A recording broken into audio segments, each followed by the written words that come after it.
Hello, I'm Jordan Maxwell, and for the next hour and a half I want to talk with you about the symbol you see behind me. It is the national coat of arms of the Soviet Union. It's the symbol for world communism.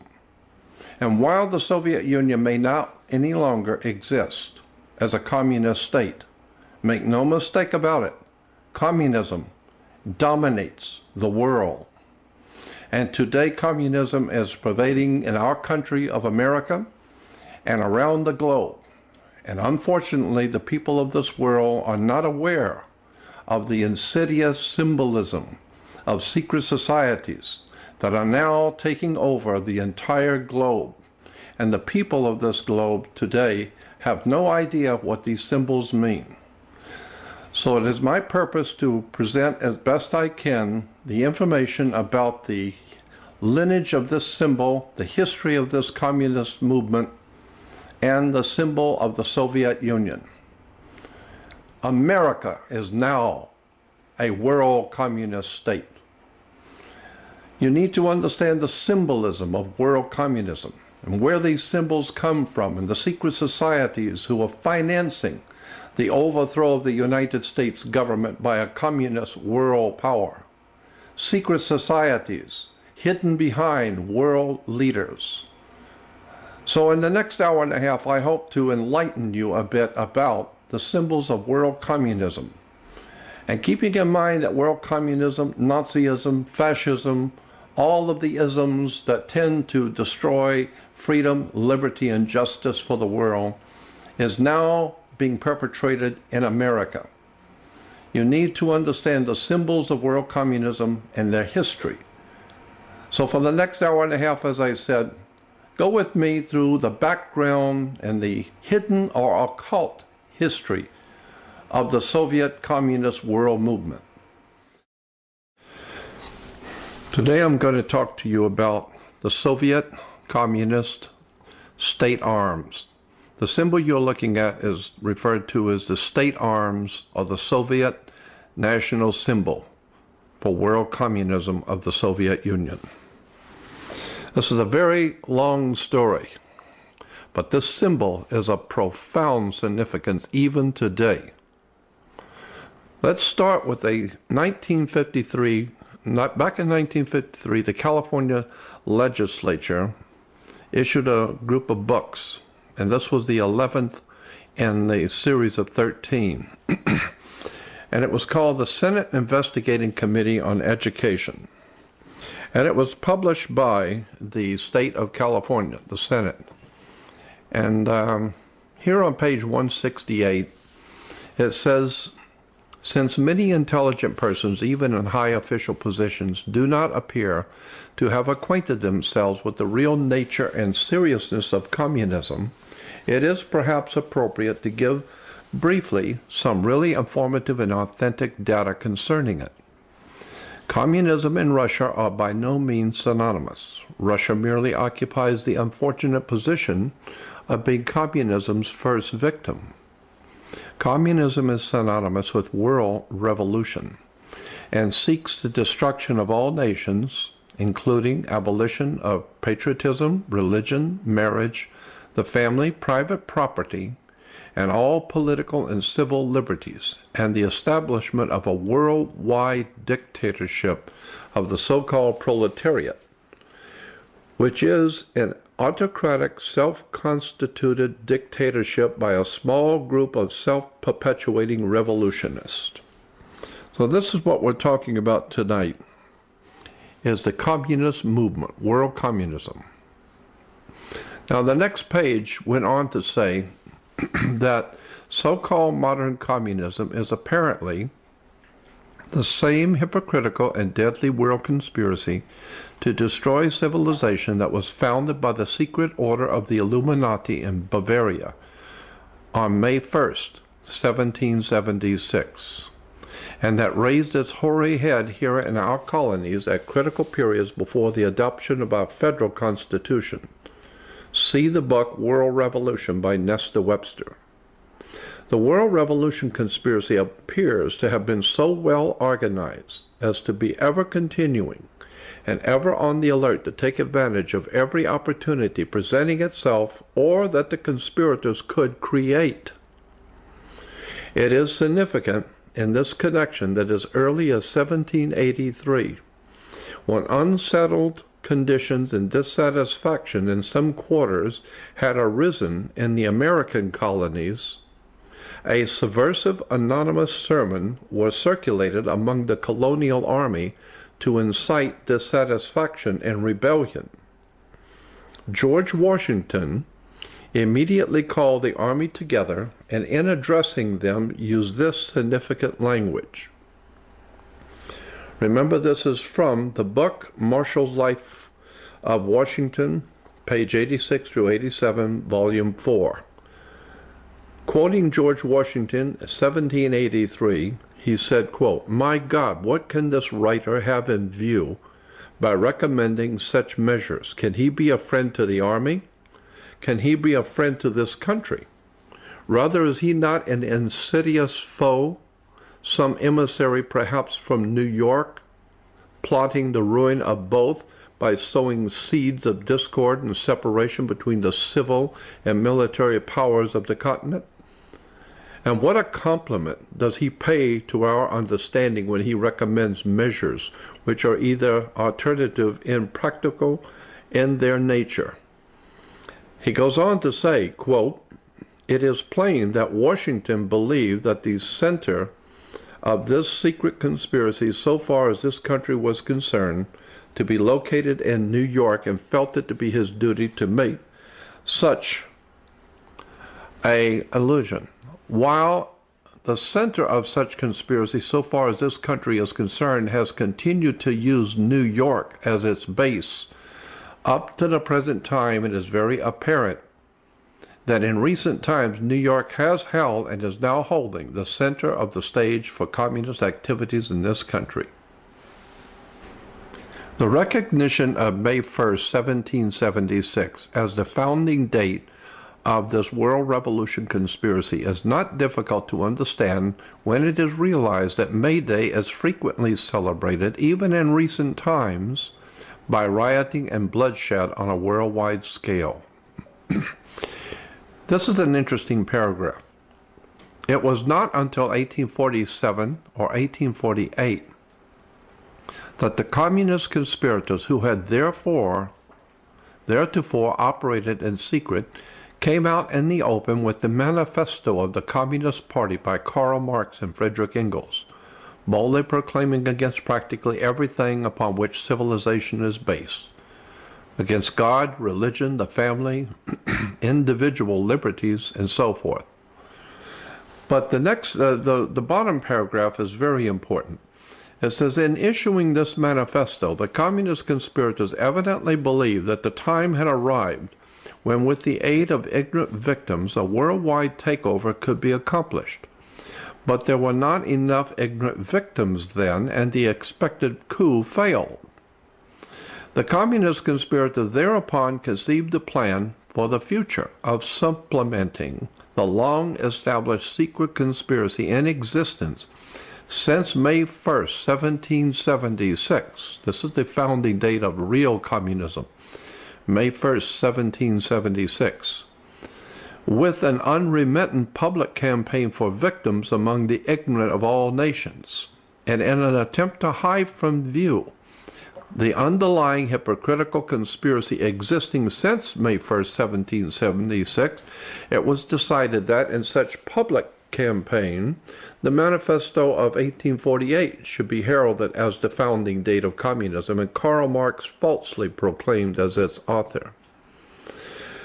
Karl Marx, in fact, did not write the Communist Manifesto. He was merely a front man who put his name. The Communist Manifesto was put together by a group of men called the League of Just Men. Later on, that League of Just Men became known as the League of Communists, and later on their book became known as the Manifesto of the Communist Party. But it was the League of Just Men who wrote the Communist Manifesto, not Karl Marx. Anyway, in A Conspiracy Against God and Man, Reverend Clarence Kelly. This particular book was a study of the beginnings and the early history of the great communist movement of the world. Reverend Clarence Kelly. And in the book, he talks about regarding these same secret and powerful forces, Benjamin Disraeli, the English statesman, gave testimony in the British House of Commons on July 14, 1856. And on that occasion, he said, quote, "There is in Italy a power which we seldom mention in this house. I mean the secret societies. It is useless to deny, because it's impossible to conceal, that a great part of Europe and the whole of Italy and France and a great portion of Germany, to say nothing of other countries, is covered with a network of these secret societies, just as the surfaces of the earth are now being covered with railroads." And 20 years later, on September 10, 1876, Benjamin Disraeli was moved to make the following statement, quote, "The governments of the present day have to deal not merely with other governments, with emperors, kings, and ministers, but also with the secret societies which have everywhere their unscrupulous agents and can at the last moment upset all the government's plans." Much of what this historian had to say is enlightening. He cites, for example, the explicit testimony of one who was himself in close touch with the inner circle of this secret society and possessed knowledge of this secret society. He was referring to a doctor who, in April of 1914, wrote in an issue of the French occultist magazine Mystica under the pseudonym of Pappas. This doctor, member of this French occultist society, and wrote in the Mystica magazine, he said, quote, "Side by side with international politics of each state, there exist certain obscure organizations of international politics. These men that take part in these councils are not the professional politicians or the brilliantly dressed ambassadors, but certain unpretentious, unknown men, high financiers who are superior to the vain, ephemeral politicians who imagine that they govern the world." Abraham Lincoln made an interesting quote also, and the book is quoting Abraham Lincoln. And he said, quote, "When we see a lot of frame timbers, different positions of which we know to have been gotten out at different times in different places by different workmen, Stephen, Franklin, Roger, and James, for instance, and when we see these timbers joined together and see they exactly make the frame of a house or a mill, or if a single piece be lacking, we see the place and the frame exactly fitted and prepared to yet bring such a piece in. In such a case, we find it impossible not to believe that Stephen, Frank, Roger, and James all understood one another from the beginning, and all worked upon a common plan or draft drawn up before the first lick was struck." So here, Abraham Lincoln is giving the example of how you can see that there is an absolute conspiratorial apparatus being put into place. And he understood that. Now, in the book Secret Societies and Subversive Movements by Nesta Webster, she was the lady that was quoted in the California State Document, if you remember. Her first book was called World Revolution. This is the second book, called Secret Societies and Subversive Movements. In the 12th chapter, The Secret Societies in England, there is an article, a piece in this 12th chapter. It was very interesting. Nesta Webster, interviewed a lady who was a member of a secret society called Stella Matritina.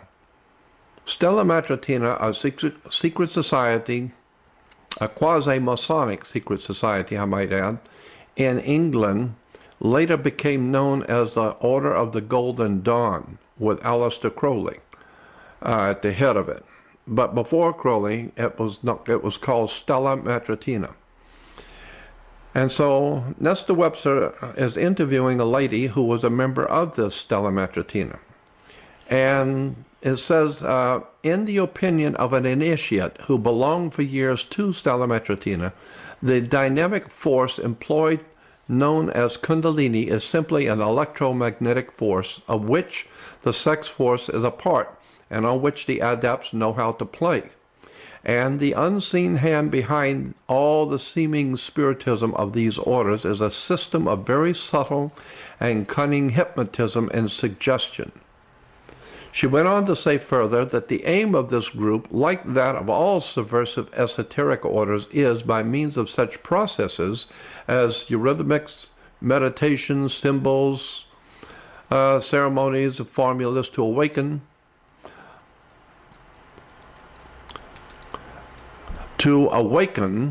this force and produce false illumination for the purpose of obtaining spiritual seership, which is at most clairvoyance and clairaudience.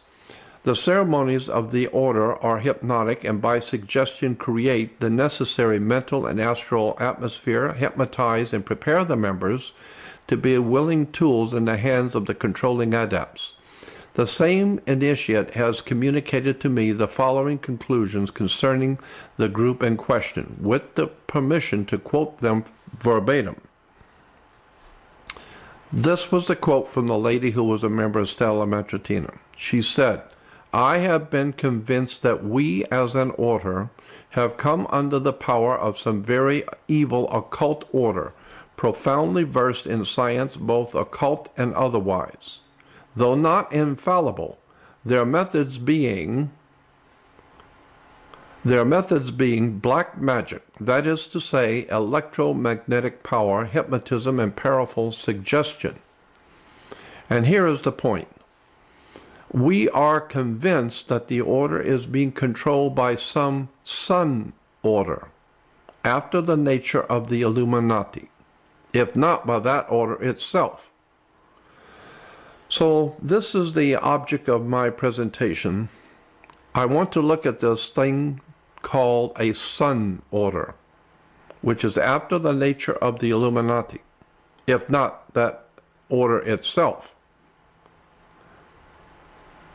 A sun order, very ancient concept that can be traced all the way back into the beginnings of mankind. There has always been sun orders.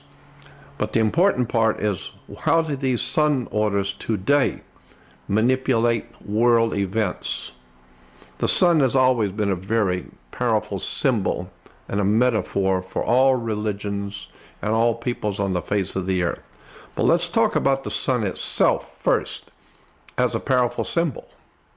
As we said, the sun has always represented a very powerful spiritual force in the universe, obviously because it gives us life and warmth. It lights the world. So naturally, the sun is a very important symbol to all mankind and all races. And as far back in mankind's history, we can see ancient sun worship.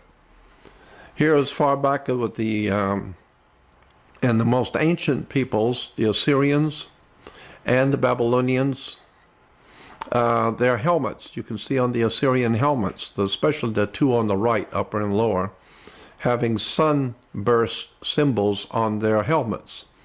This is far back into the Assyrian Empire.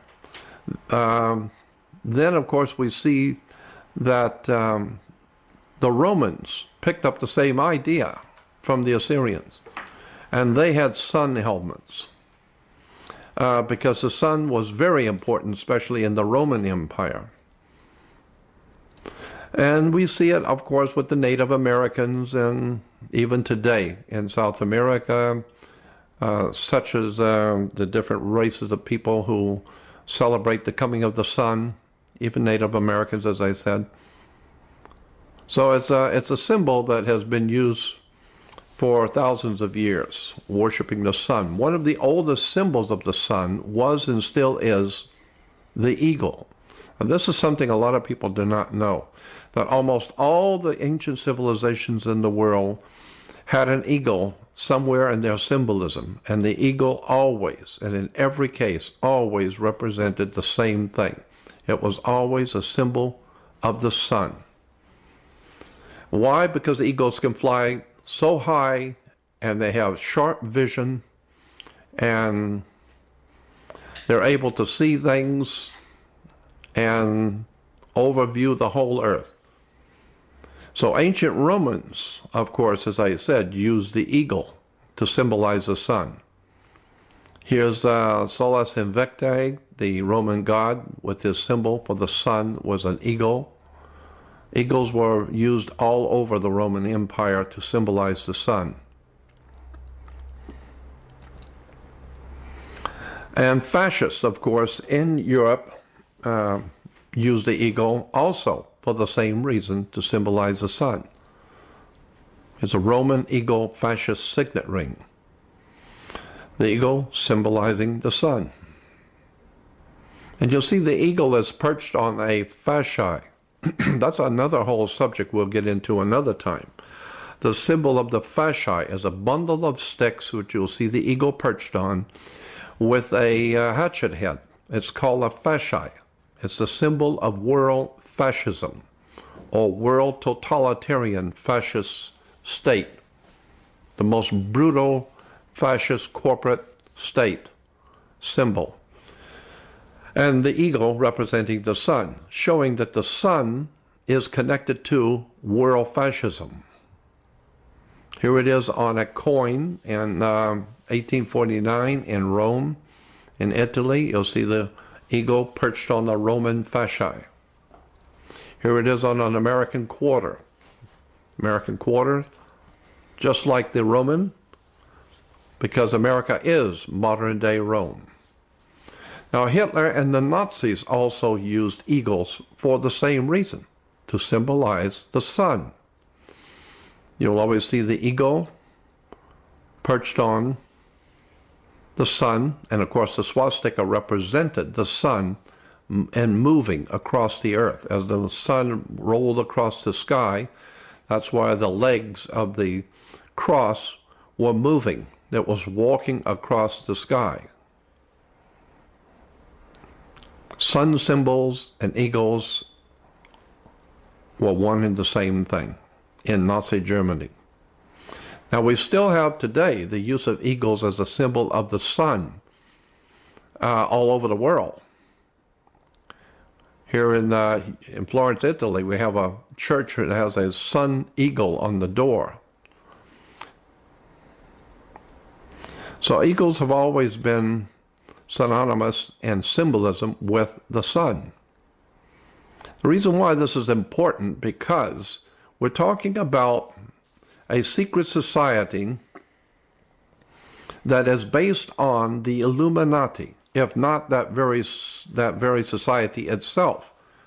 And the most important symbol of the Illuminati is the sun, because it brings light into the world. And as I said, it was always represented in the ancient world by an eagle.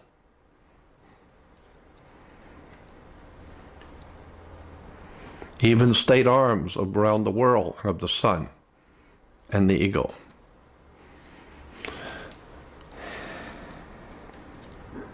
Now, here's the seal of the President of the United States. That's a very interesting symbol, and I don't want to get off my subject too much, but that symbol is very important.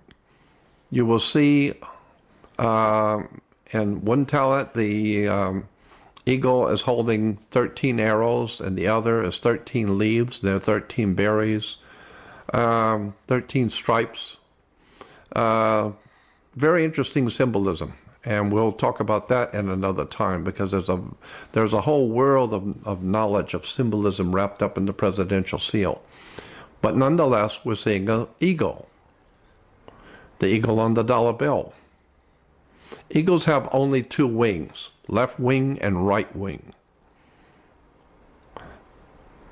That's why we have in America the Sun Order that controls America's politics has two wings. They're called left wing and right wing. And obviously, the left wing and right wing has to be controlled by a brain in the middle. It's your hands, both left hand and right hand, is controlled by one brain in the middle. So is the left wing and right wing of American politics is controlled by the same mind. Both sides are controlled by the same people. All right, we have seen that the eagle is a symbol of the sun.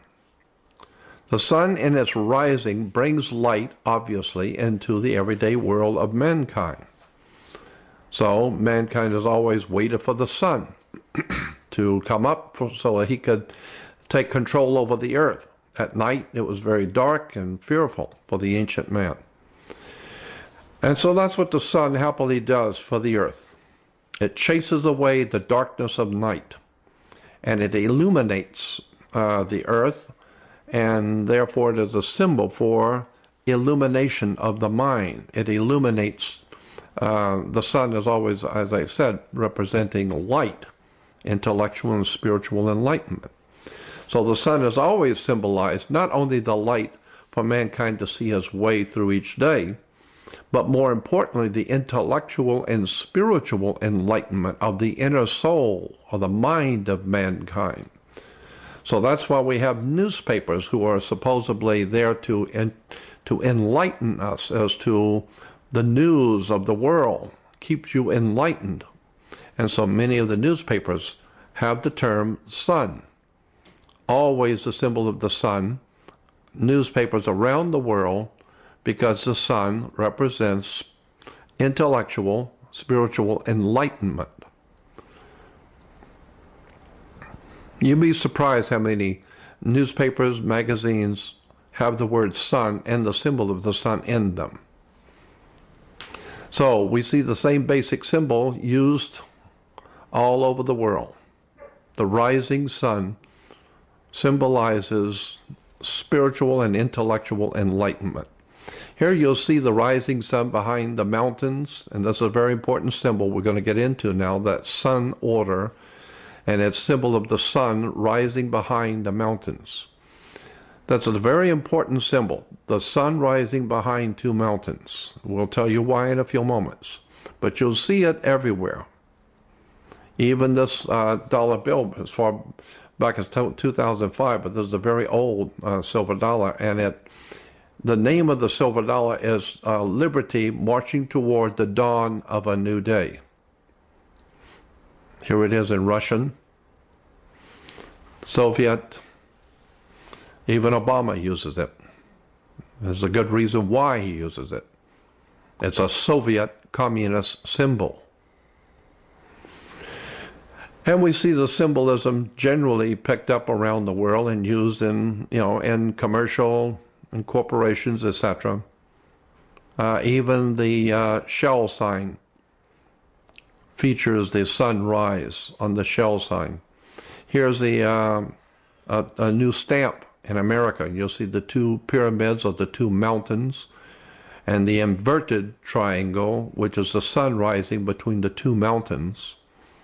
This is a very fascist Nazi architect. This is very fascist, and you'll see the fascist Nazi eagle that was popular in Germany under Adolf Hitler and the Nazis is now on an American stamp, and he is perched on a fasci, a bundle of sticks.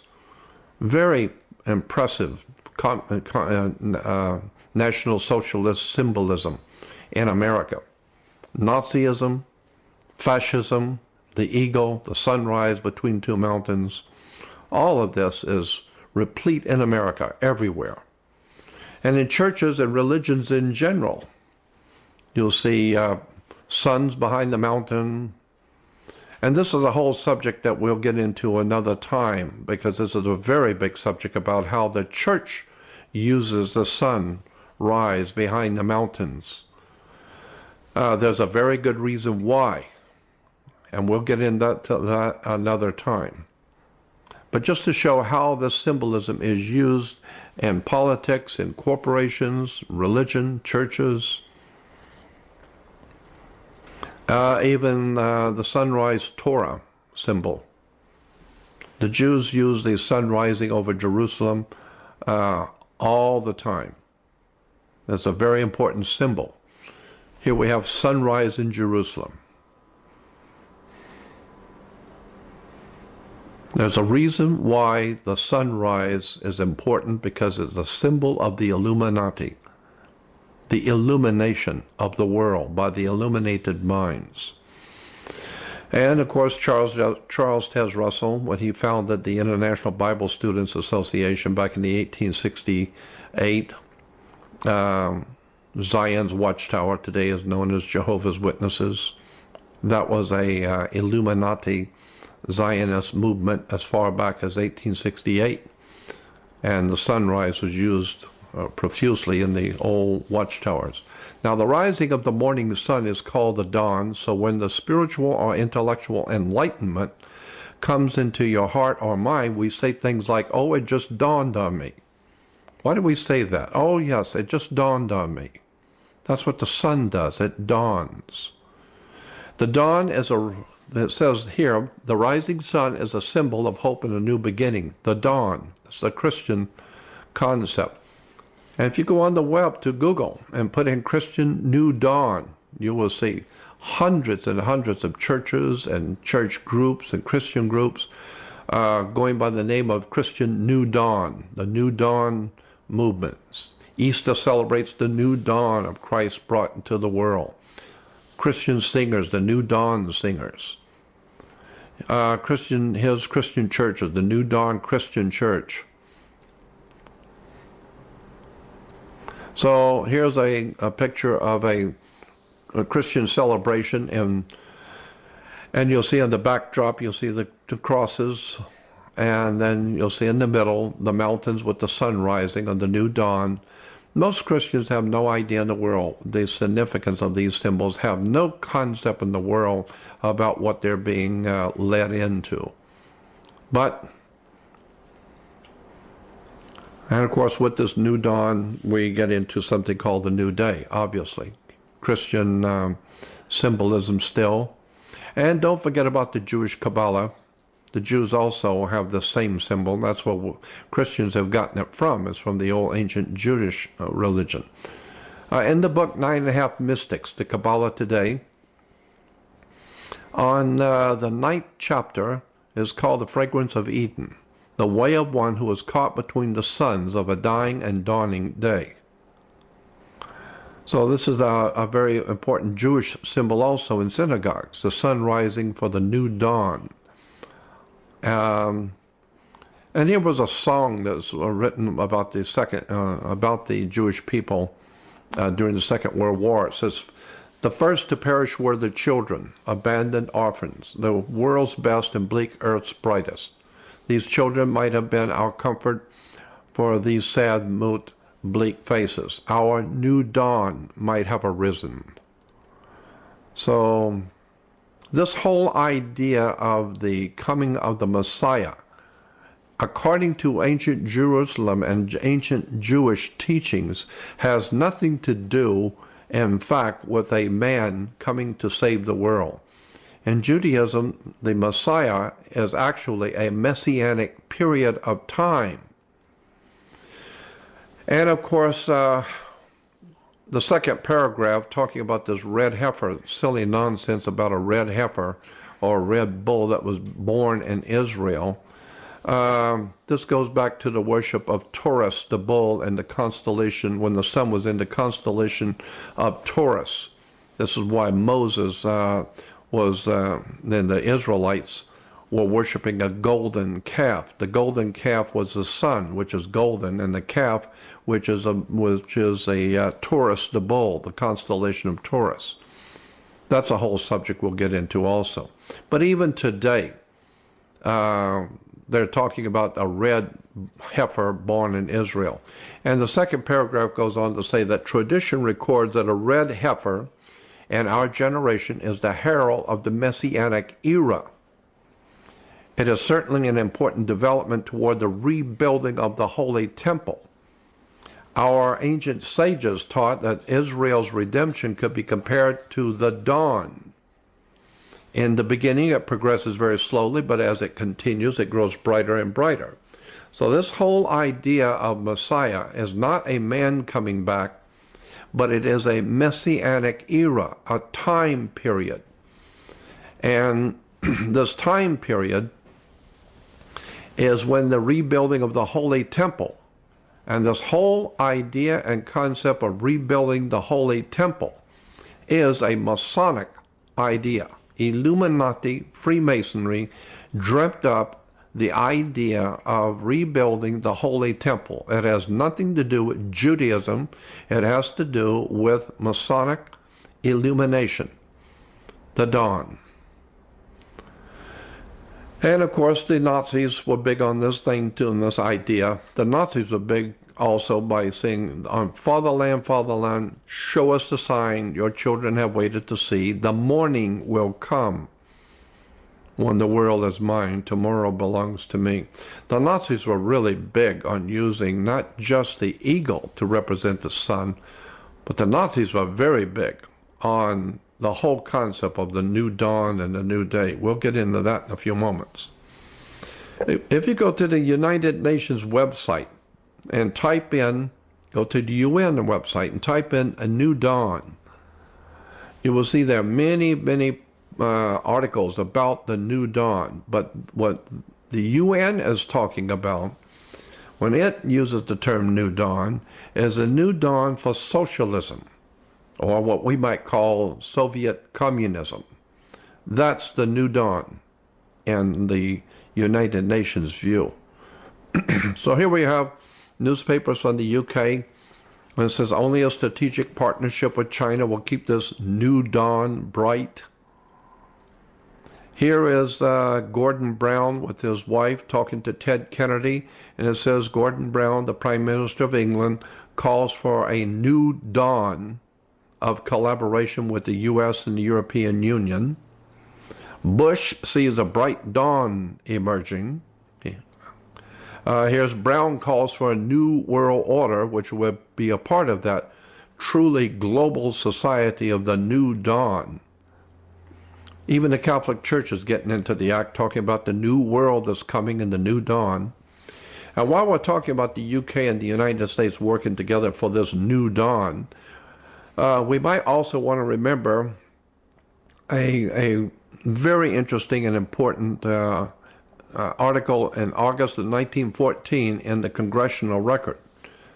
Now, in the Congressional Record, as far back as 1940, there was entered into the Congressional Record a series of articles called Steps Toward British Union, a World State in International Strife.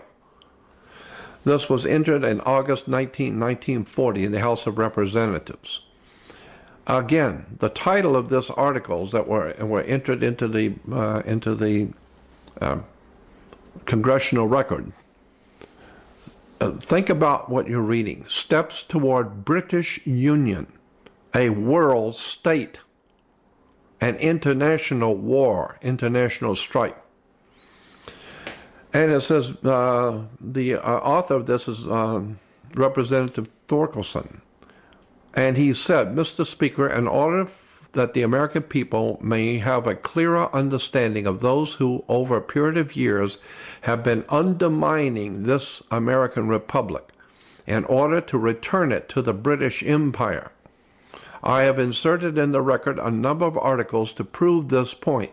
These articles are entitled Steps Toward British Union, a World State, and International Strife, which is can be said another way. Steps Toward British Union with America, the bringing back of America into the British fold, and calling it the British Union, a world government, a new world order, and international wars. It goes on to say, this is part one, and in this I include a hope expressed by Mr. Andrew Carnegie in his book, Triumph Democracy, and in this he expressed himself in this manner. Andrew Carnegie saying, this is back in 1939-40, Andrew Carnegie said, "Let men say what they will. I say that as sure as the sun in the heavens once shone upon Britain and America united, so surely it is one morning to arise, to shine upon and greet again the reuniting of states of the British-American Union." Well, you need to remember who the great enemy of Americans were in the Revolutionary War. It was a murderous, bloodletting war for freedom, not against the Arab nations, it was against the British. And so here the Illuminati are planning to reunite America with the British in a new world order. Over here on page 13, and the middle paragraph is very interesting. It says, "Let me call your attention." This is the congressman writing this. And he says, "Let me call your attention to the fact that on the reverse of the Great Seal of the United States, which appears on our dollar bills, you will find the exact symbol of the British Israel World Federation movement." Now, this is very important. I'm going to go back over this. It said, "Let me call your attention to the fact that on the reverse of the Great Seal of the United States, which appears on our dollar bills, you will find the exact symbol of the British Israel World Federation movement. This symbol is also carried on the literature of other organizations promoting a world government and a world religion. At the bottom of the circle surrounding the pyramid, you will find the wording Novus Ordo Seclorum. It was this new order that was advocated by Clinton Roosevelt several hundred years ago, and recently in the book called Philip Drew, and now followed by the executive. He says, "Do you not think as good American people that the administration has gone far from constitutional government when there is inscribed a symbol on the reverse of our Great Seal that advocates a new order? An order which means the destruction of our republic as formulated in the Constitution of the United States?" Well, we're talking about a revolution to overthrow the United States. We can't forget Cecil Rhodes, a British statesman and empire builder. And in his last, he had many different wills because he was a very wealthy man. Cecil Rhodes was a British statesman and empire builder. He died in 1902. In his first 5 wills, he had many wills, very wealthy man. In the first 5 wills, repeatedly called for, he wished to have, quote, a secret society, the true aim and object whereof shall be the extension of British rule throughout the world, end quote. And eventually, quote, the ultimate recovery of the United States of America. So Cecil Rhodes left money to finance a secret society, the true aim and object whereof shall be the extension of British rule throughout the world, and eventually the ultimate recovery of the United States of America. In his 6th and last will, he created the Rhodes Scholarship, limiting the eligible applicants to Anglo-Saxons who came from Great Britain, U.S., or Germany. So when you hear politicians bragging that they are Rhodes Scholars, just remember they are being promoted and financed by secret societies, the true aim and object whereof shall be the extension of British rule throughout the world and the ultimate recovery of the United States of America. Now here is the book Philip Drew that we talked about a few moments ago. There was a book put out early 1900s called Philip Drew, Administrator. It was written by, here is President, the President of the United States, and next to him is a man named Colonel William Mandel House. Colonel William Mandel House, very wealthy banker in Europe, but was a very close friend to the President of the United States back then. He wrote a book called Philip Drew, Administrator. And in this book, he talked about the whole takeover of the United States and how the international banking cartels were going to do this. And one of the chapters is the prophet of a new day, the exultant conspirators. Another one, administration of the republic. Philip Drew outlines his intentions, the new era in Washington.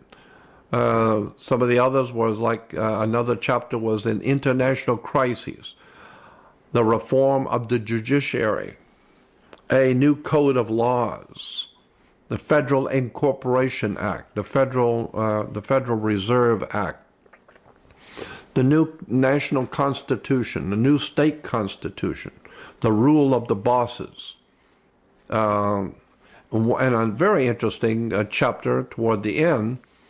On the bottom, you'll see the unity of the northern half of the Western Hemisphere under the new republic.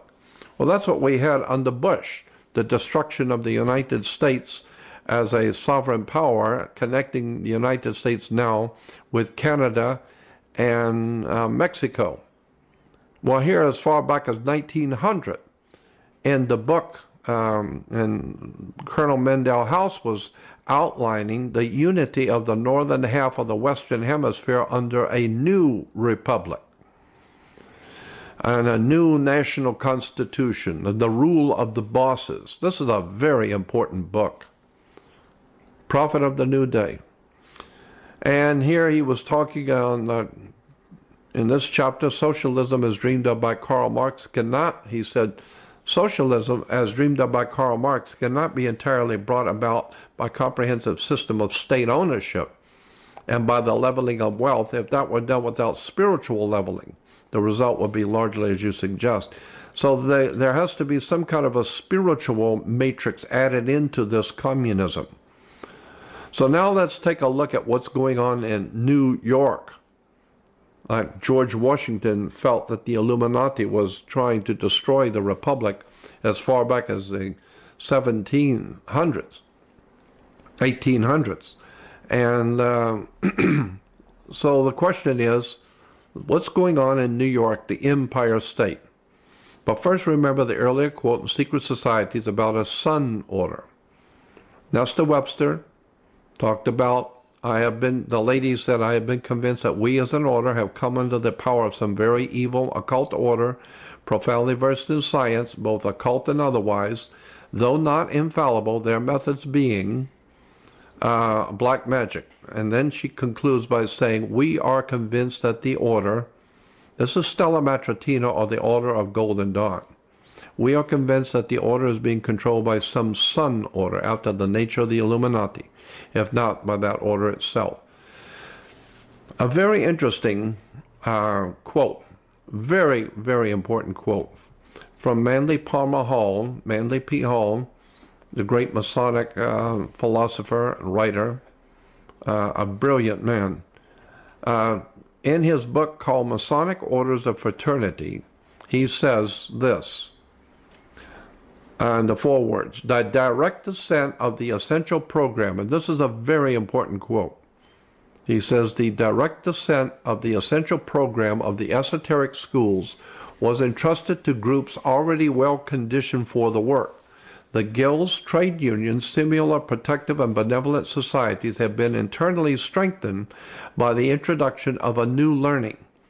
The advancement of the plan required the enlargement of the boundaries of the philosophic overstate. A world fraternity was needed, sustained by a deep and broad program of education according to the method. Meaning there's a method to all of this. Such a fraternity could not immediately include all men, but it could unite the activities of certain kinds of men, regardless of their racial and religious beliefs or the nations in which they dwelt. He goes on to say, these were the men of towardness, those sons of tomorrow, whose symbol was a blazing sun rising over the mountains of the east. That's a very important point. These were the men of towardness, those sons of tomorrow whose symbol was the blazing sun rising over the mountains of the east. He goes on to say, while it is difficult to trace the elements of a pattern never intended to be obvious, but the broad shape of the design is dimly apparent, an invisible empire in the Empire State, New York. So this invisible empire is using the symbol of the blazing sun rising over the mountains of the east. You will see the blazing sun rising over the mountains of the east, and these were men of towardness, going back to old ancient England.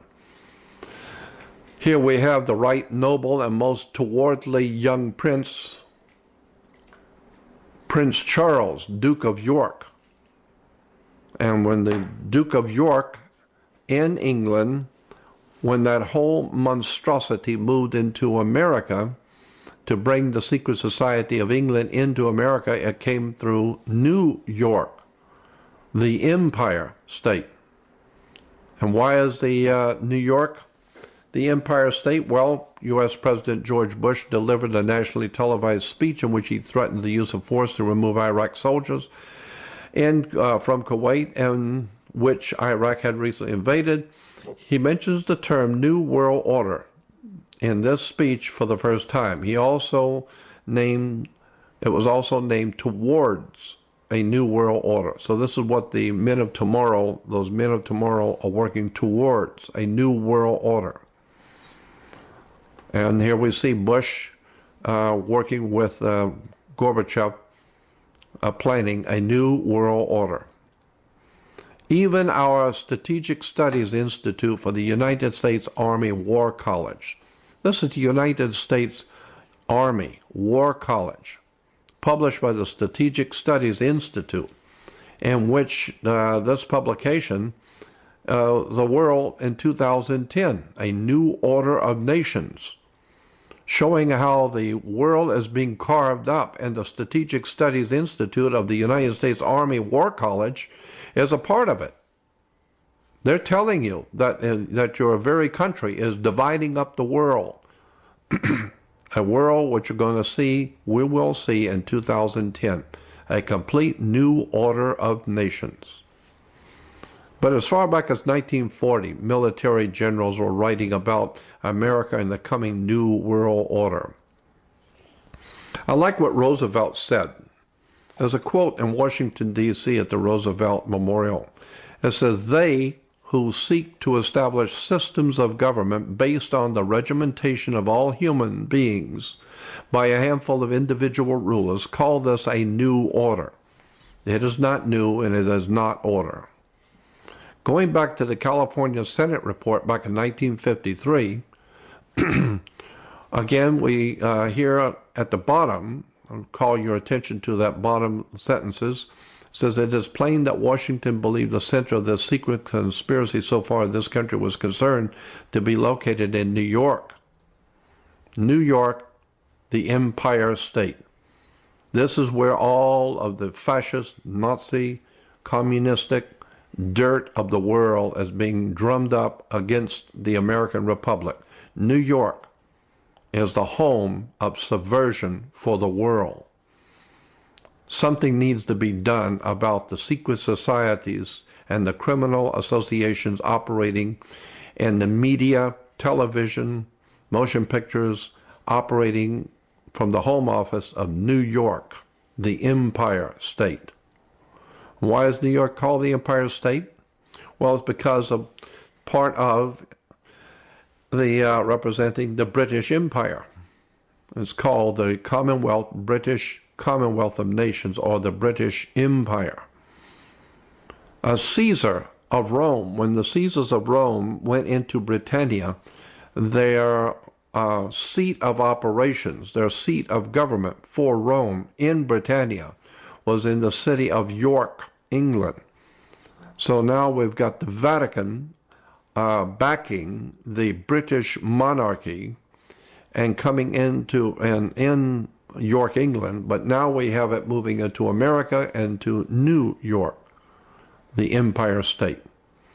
Back to Cecil Rhodes, of course. He was the man who was finance the setting up of a secret society to overthrow the United States government. And we remember his will. Well, this is what was being promoted. Now we need to look at James Billington's book, probably one of the most important books you're ever going to find, and you can still find it today, and you need to get this book and read it. This, I believe, is one of the most important books on this subject you can find anywhere. James Billington's book is called The Fire in the Minds of Men. James Billington is one of the most phenomenally interesting writers you will ever pick up a book. He is fascinating to read, but he has incredible, impeccable credentials. Today, James Billington is the chief librarian for the Library of Congress. So this man is without a doubt well suited to discuss the story in his book about the communist world movement and how it was financed, who did it, what the symbols meant. This is really an important book, James Billington, and the book is called Fire in the Minds of Men.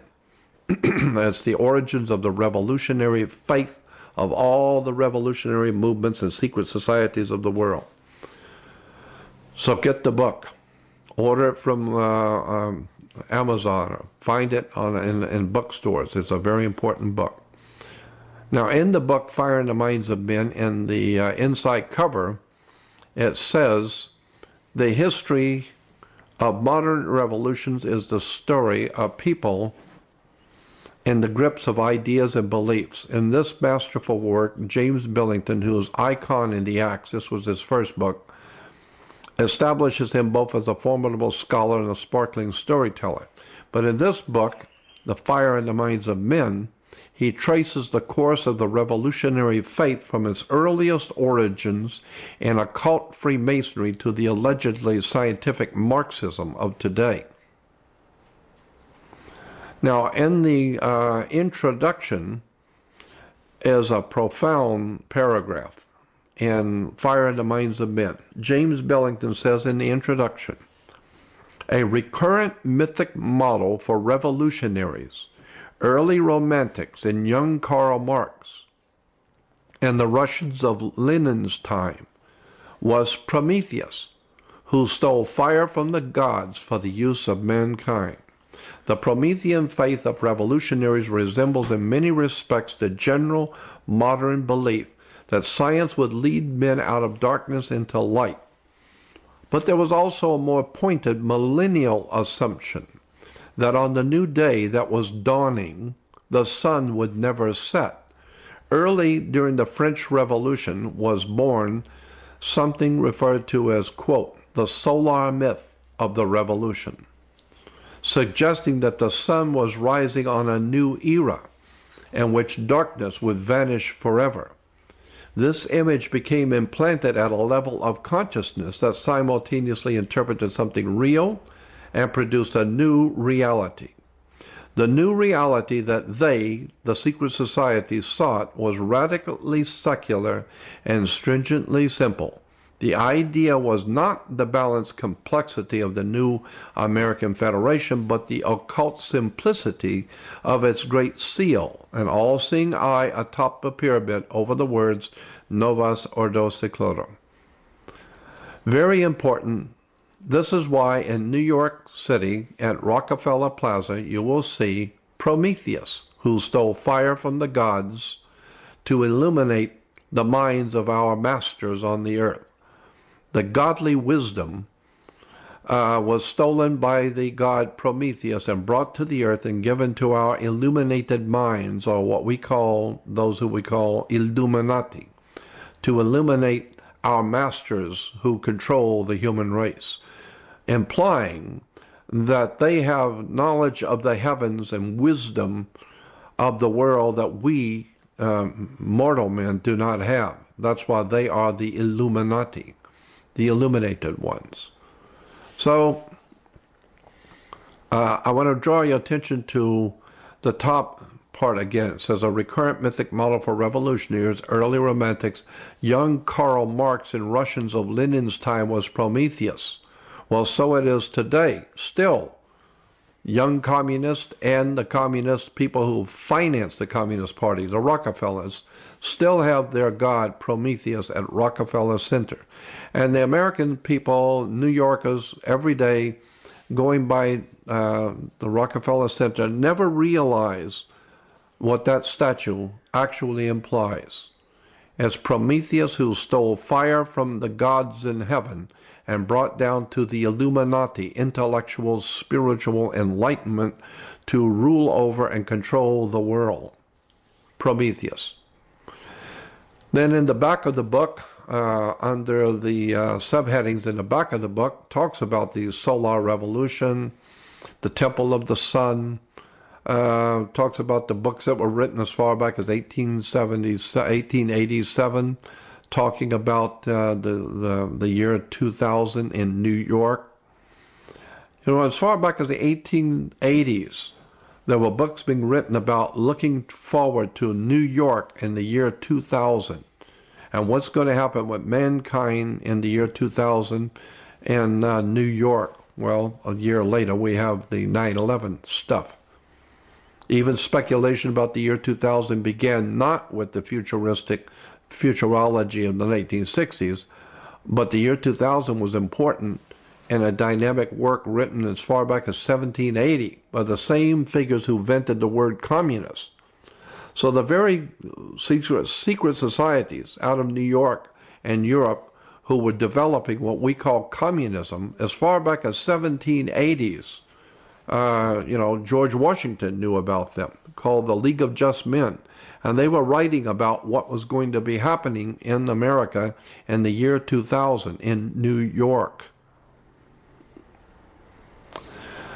So the sun again, we go back to this concept of the new day that was dawning. The sun would never set. And of course, we go back to Manly P. Hall, who said that that sun was a symbol for the blazing sun rising over the mountains of the east, was the symbol for this secret society. Well, as I said, it's a communist symbol of the secret societies, and we see the sun rising behind the mountains of the east. Again, we're talking about this sun order.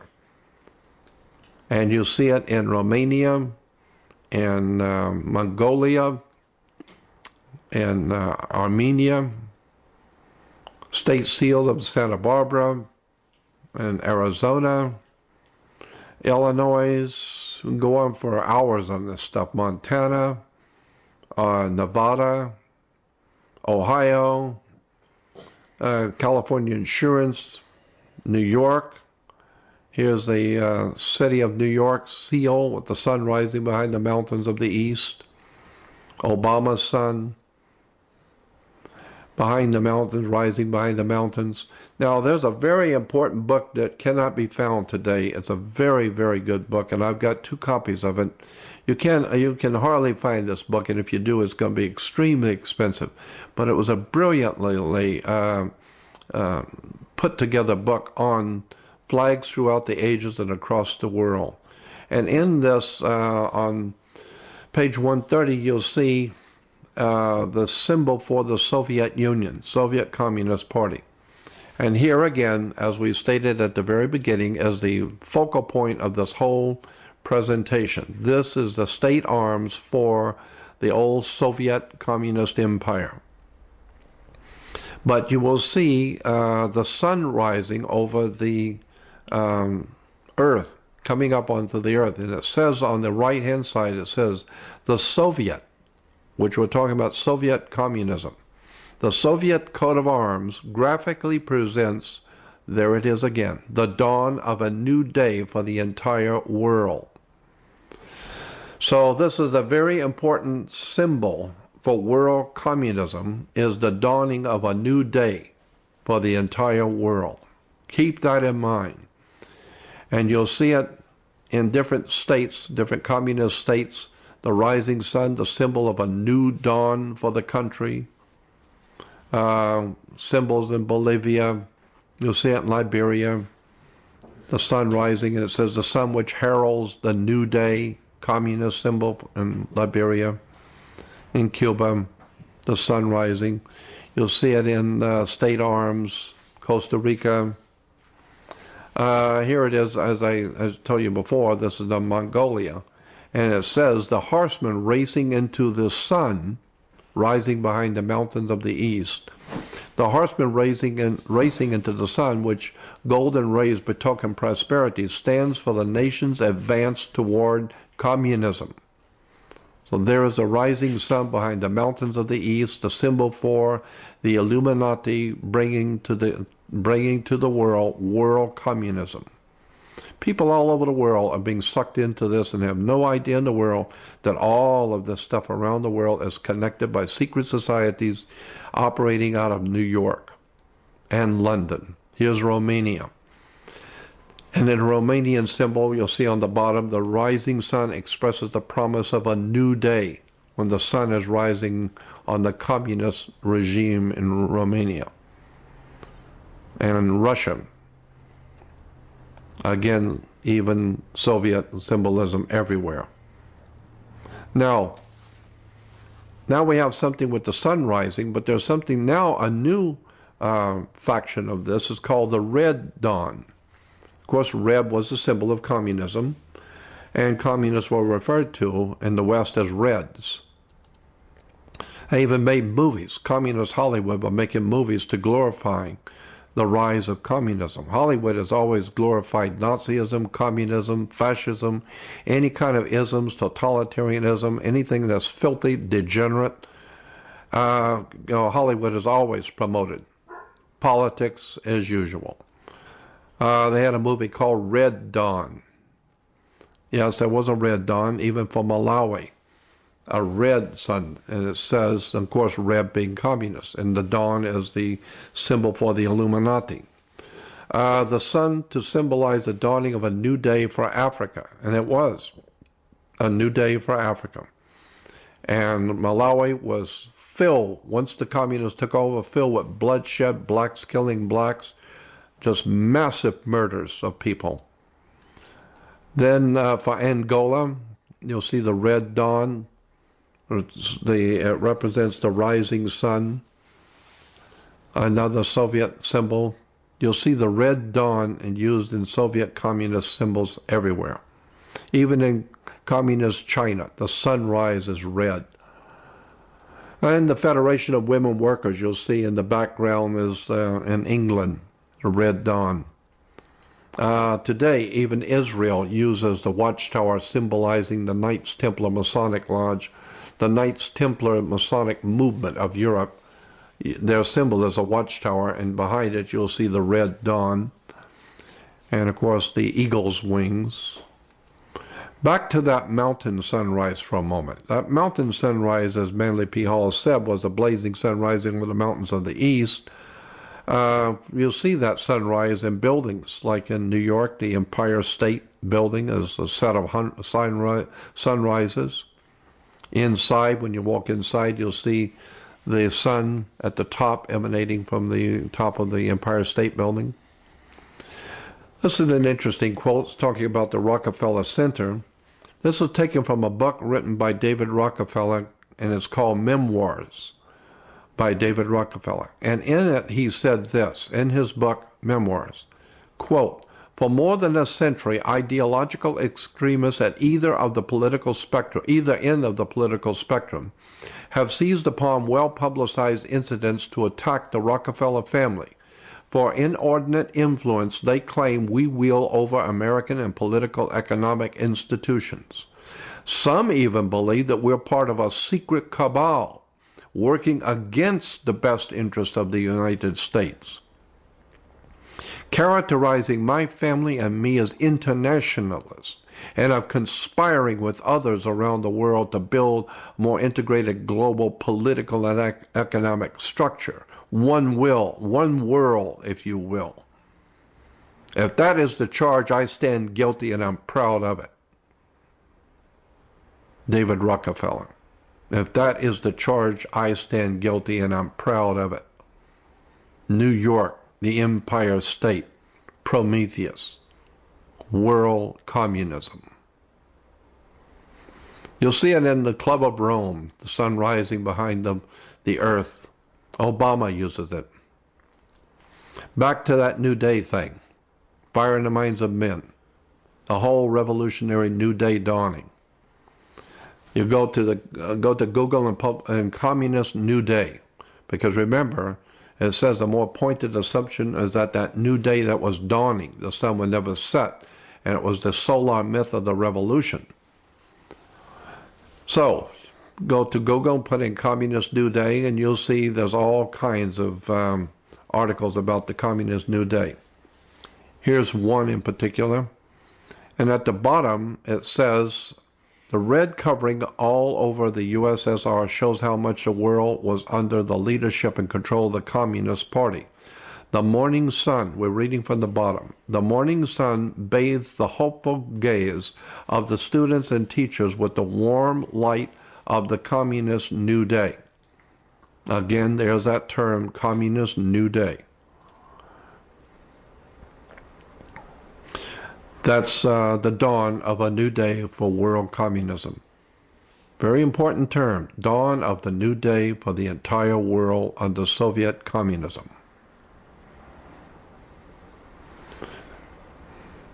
Yep, Clinton with the dawn of a new day.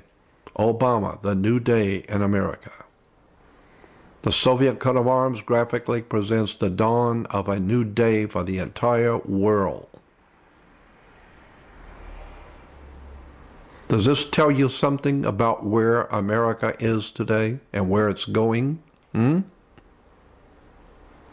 of a new day in America. Go to Google and put Obama and New Day, and you will see there's almost 1,947,000 back then.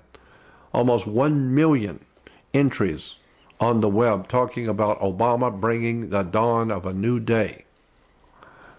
It's everywhere. Barack Obama's dawn of a new day for America. A new day dawns for our country. Communist Party is ecstatic over the 2008 election results. Voice of Marxism announced hard work is just beginning. Obama in Berlin, a new day and a new hope. Barack Obama, a new day is dawning. I don't know if you're getting the point of where we're going and who we are today in America. But we are a full-blown communist, Marxist, Leninist state. Again, go to the web and put in Obama New Day Dawning. See how many hundreds of thousands of articles are written around the world on the new day that's dawning. The Soviet Communist Marxist New Day for America. And here's an article that says, as an activist dedicated to the participatory democracy, I am thrilled that tens of millions of voters and tens of thousands of volunteers have participated in this democratic nomination and breathed new life into our democracy. The People's Democratic Republic of Cuba, the People's Democratic Republic of Romania, this great democratic republic.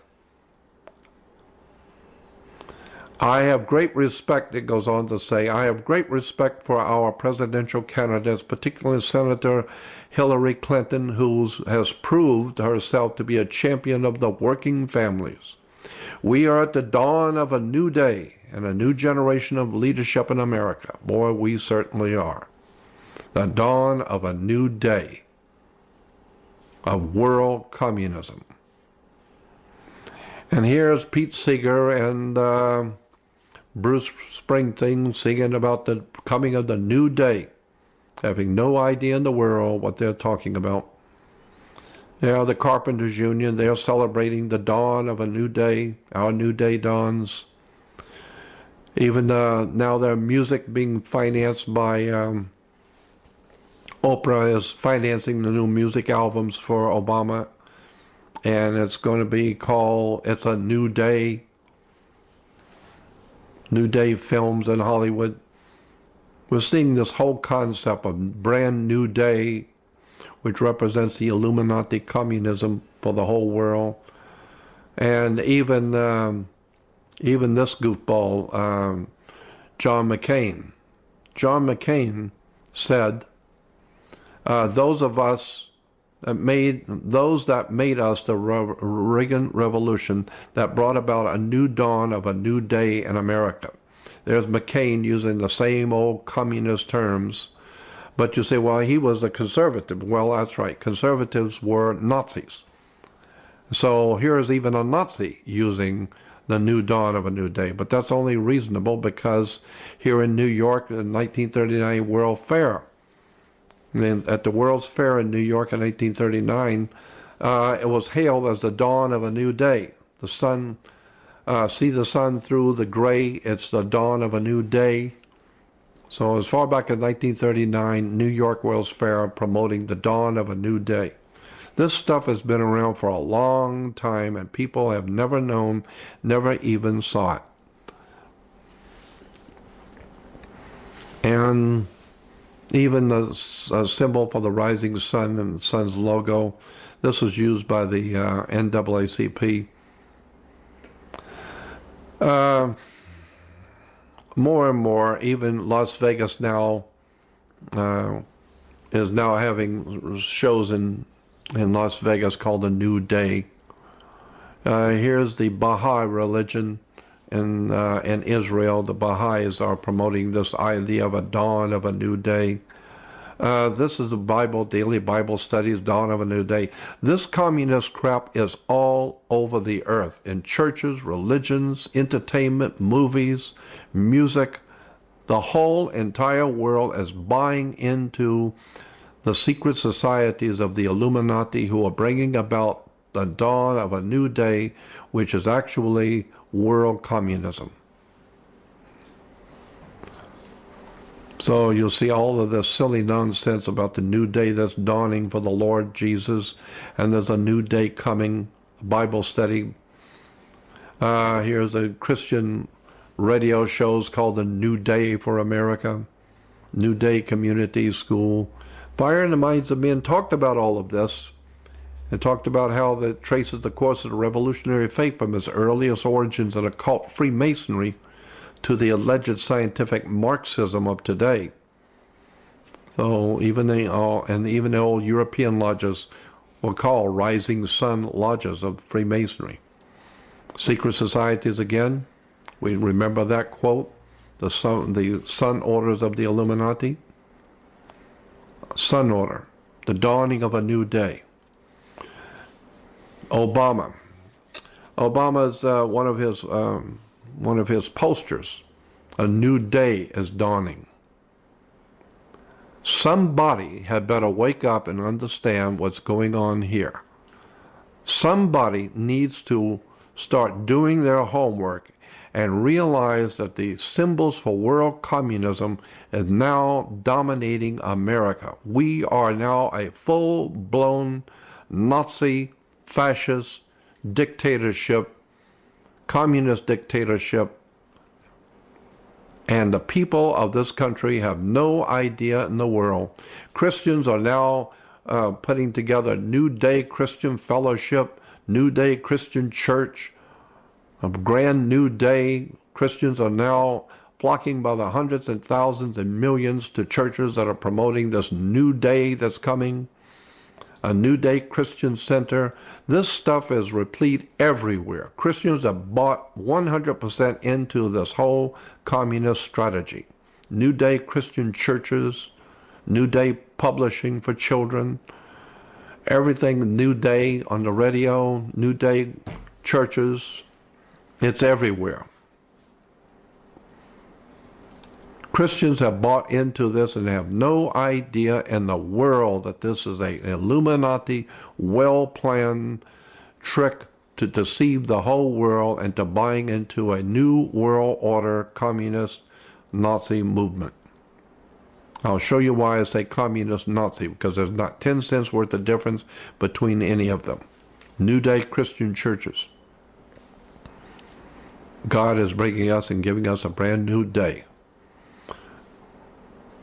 It's really very sickening to see how gullible and ignorant and ill-informed the Christian world has been sucked into the new day that's dawning, which is nothing more than the old communist world takeover. And here, of course, we have Americans that are praising and thanking God for the new day. Obama. Americans just love. They love the idea. There are even tears in their eyes supporting the communist takeover of the United States and of the world. Yep. And just like that article said, it says, the dawn of a new day for the entire world. Well, at the top, you'll see on the left, it says, around the world, joy at a new day that's dawning. Here's school children wearing Obama masks in India. The entire earth is bought into this world communist Illuminati secret societies financed out of England and America to bring about a new world order, which is a communist Nazi movement to enslave the human race. So here is the bottom line for America today. America is left with two choices. You either have the right-wing Vatican, Martin Bormann, Nazi, New World Order Republicans, or you have the left-wing Soviet communism, New World Order Democrats. Understand the right and the left wing of the eagle, the sun order. Right wing is Vatican, Holy Father, Martin Bormann, Adolf Hitler, Nazi, New World Order Republicans.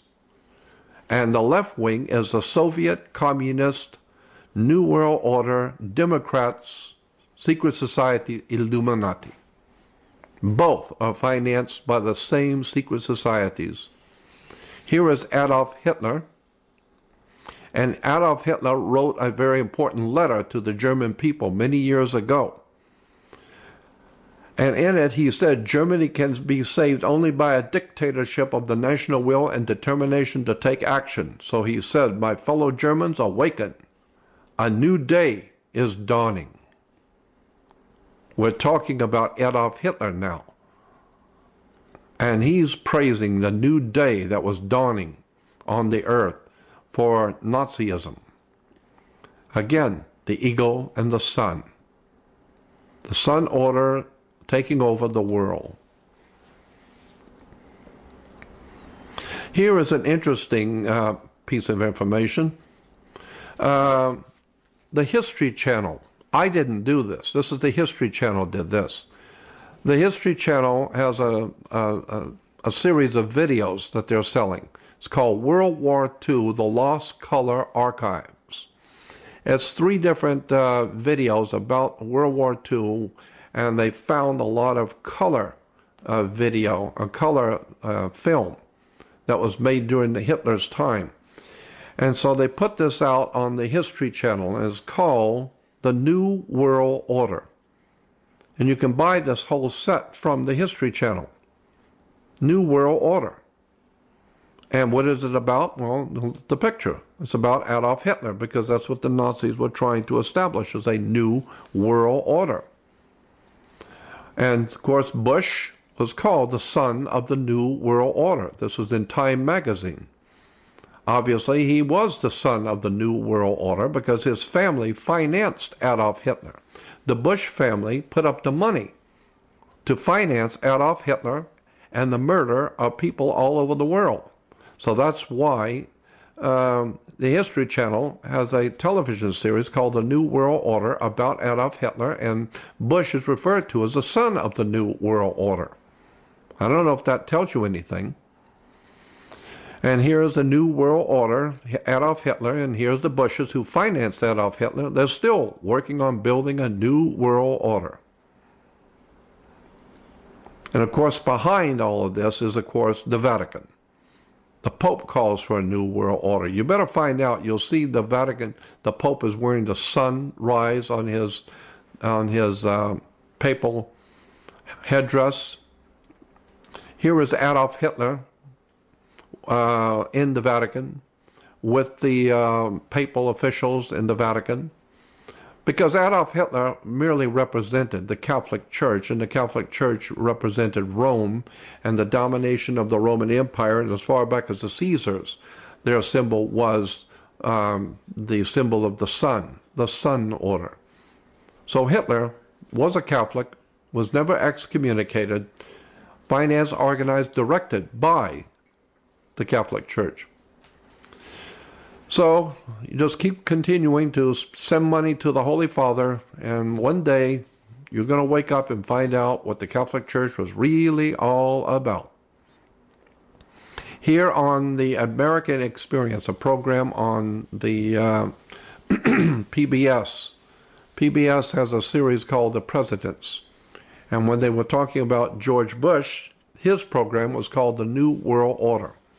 And here you will see on the left at the bottom, Bush is bowing, and then you have the Speaker of the House, Nancy Pelosi, kissing the ring of a foreign dictator. Here's George Bush with the Pope, and Speaker of the House, Catholic Speaker of the House, supposedly represents the Democratic Communist Party in Washington, D.C. This pusillanimous piece of trash, Nancy Pelosi, as Speaker of the House, bows and kisses the ring of a foreign dictator. I don't know what that tells you about Nancy Pelosi and the Bush administration. Might tell you something. And Condoleezza Rice, grinning like a Chessy cat, is so pleased to see her bowing and kissing the ring of a foreign dictator.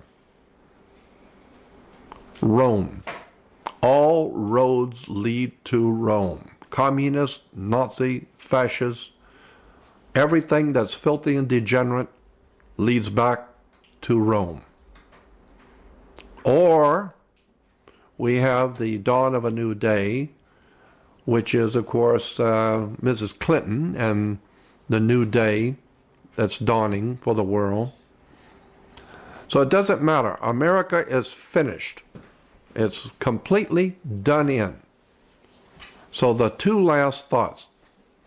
Number one, William Guy Carr, many years ago, retired as a commander from the Canadian Navy.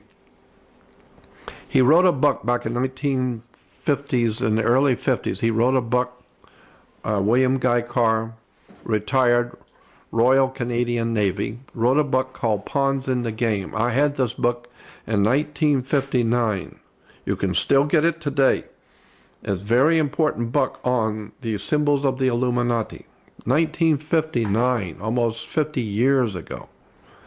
And in this, he was talking about Albert Pike, who was back in the 1870s, was the Grand Master of World Freemasonry. And Albert Pike on the left wrote a letter to Giuseppe Mazzini, the Italian revolutionary Giuseppe Mazzini, who was also a high degree Mason in European Masonry. We're talking about European Masonry. And in his book, Albert Pike wrote this. On August 15th, 1871, August 15th, 1871, Albert Pike on the left, wrote a letter to Giuseppe Mazzini, Italian Mason. It says, Pike told Mazzini, in 1871, Pike told Mazzini that after World War III is ended, those who aspire to undisputed world domination will provoke the greatest social cataclysm the world has ever known. We quote his own written words taken from a letter catalogued in the British Museum in London. Here's what Albert Pike, as far back as 1871, wrote to Giuseppe Mazzini. He said, quote, "We shall unleash the nihilist and the atheist, and we shall provoke a formidable social cataclysm, which in all of its horror will show clearly to the nations the effect of absolute atheism, the origins of savagery, and of the most bloody turmoil. Then everywhere the citizens obliged to defend themselves against the world minority of revolutionaries will exterminate those destroyers of civilization, and then the multitude of the world, disillusioned with Christianity, but whose deistic spirits will be from that moment without compass or direction, but anxious for an ideal, but without knowing where to render its adoration, will receive the true light through the universal manifestation of the pure doctrine of Lucifer, brought finally out into public view, a manifestation which will result in the general reactionary movement, which will follow the destruction of Christianity and atheism, both conquered and exterminated at the same time. Read over that and think about what you're reading. That was written as far back as 1871 about the world minority of revolutionaries bringing to the world terrorism.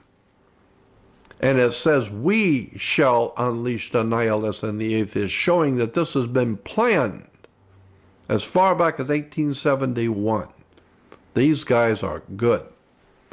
So that's your Obama New World Order.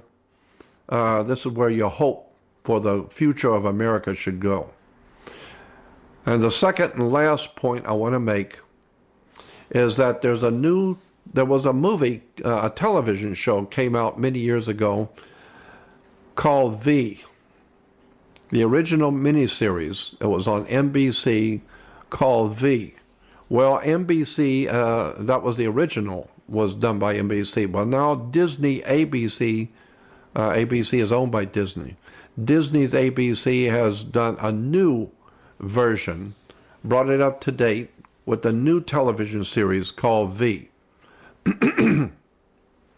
And in the new television series V, the aliens hand out a tract in the movie, and it's talking about what the aliens are going to do as they take over the whole world. And the tract that they're explaining what they're going to do is called Welcome to the Dawn of a New Day. So ABC, Disney is slyly telling you world communism is taking over the entire world. Mankind cannot even begin to fathom what's going on. And even Disney, ABC is showing you that they are aware that what's going on with this new communist dawn of a new day is all part and parcel of something even far, far bigger and deeper than you know. And they're telling you that this is, they're bringing it to you in the new television series called V. Somebody needs to wake up and get a life and start learning what these symbols mean. Thank you.